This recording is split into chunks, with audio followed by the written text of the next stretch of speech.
শীতের রাতে পুড়ে খাক গোটা বাড়ি, পুলিশের বিরুদ্ধে এক রাশ অভিযোগ। তো পুলিশ কিছু করে না, যে বলে তোমরা আদিবাসী তোমাদের সংরক্ষণ করে দেখে নাও, এত বাড়ি ঘর জ্বালাই দিল। কিন্তু পুলিশের বিরুদ্ধে কেন এত ক্ষোভ? অভিযোগ 2024 সালে দাঁড়িয়েও ডাইনি অপবাদ, আর তার বিরুদ্ধে আইনানুগ ব্যবস্থা না নিয়ে সালিশি সভা বসিয়ে মিটিয়ে নেওয়ার নিদান খোদ পুলিশের বিরুদ্ধে।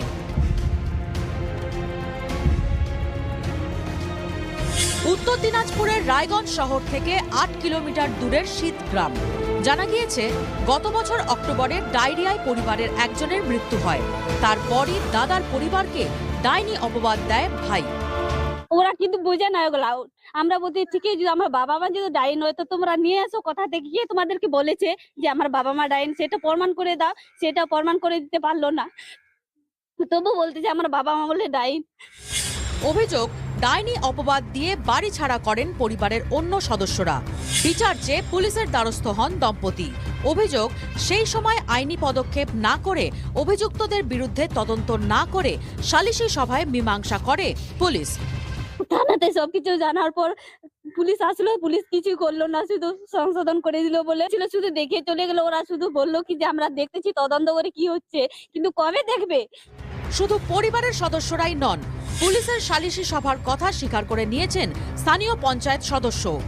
পুলিশ আসছিল, পুলিশ আসে একটা মীমাংসার একটা ডাকছিল, যেটা বাড়াবাড়ি না করে মীমাংসা করে নিলে সবচেয়ে ভালো।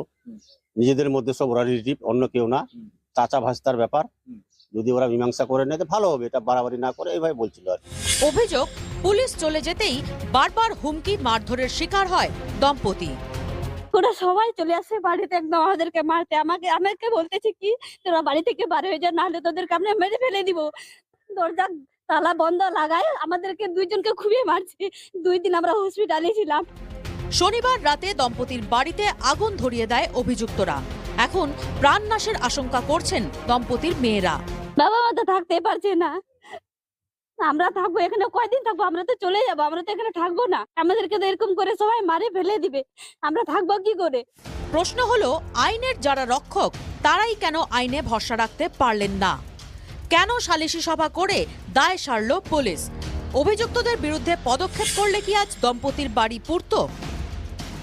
পুলিশ হয়তো ভাবছে সালিশ করে নিলে এটা নিভে যাবে, আইনগত দিক দিয়ে হলে ভালোই হতো, তাহলে এগুলা সমস্যাগুলো একটু মেটতো আর কি। পুলিশের সালিশি সভা করার কাজ নয়, পুলিশ হচ্ছে আইনের শাসন প্রতিষ্ঠা করার কাজ হচ্ছে পুলিশের কাজ। আর আজকের দিনে তো পুলিশ আর আইনের শাসন প্রতিষ্ঠা করতে পারে না। আজকের দিনে দলদাস হিসাবে কাজ করে, দলের একজন কর্মী হিসাবে কাজ করে।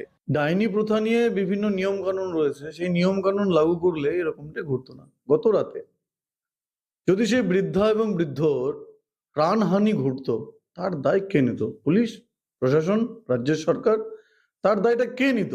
পশ্চিমবঙ্গের একটি থানা সালিশি সভায় পরিণত হয়েছে। সোমবারটির এই পুড়ে যাওয়া বাড়ির অংশ এবং ওরা এই সমস্ত আসবাবপত্র, জিনিসপত্র, একটাই প্রশ্ন কিন্তু তুলছে সমাজের কাছে। পুলিশ কেন কড়া হাতে প্রথম থেকেই কোনো ব্যবস্থা নিল না? যদি পুলিশ কঠোরভাবে ব্যবস্থা নিত তাহলে কিন্তু এই ধরনের ঘটনা ঘটতো না, এমনটাই কিন্তু মনে করছেন সমাজের একটা অংশ। তবে কি পুলিশ এখনো হাত গুটিয়ে বসে থাকবে, নাকি সালিশি সভার উপরেই ভরসা রাখছে পুলিশ? সেই সমস্ত নানা প্রশ্ন কিন্তু এখন থেকে যাচ্ছে। উত্তর দিনাজপুর থেকে রূপক ঘোষ, TV9 বাংলা।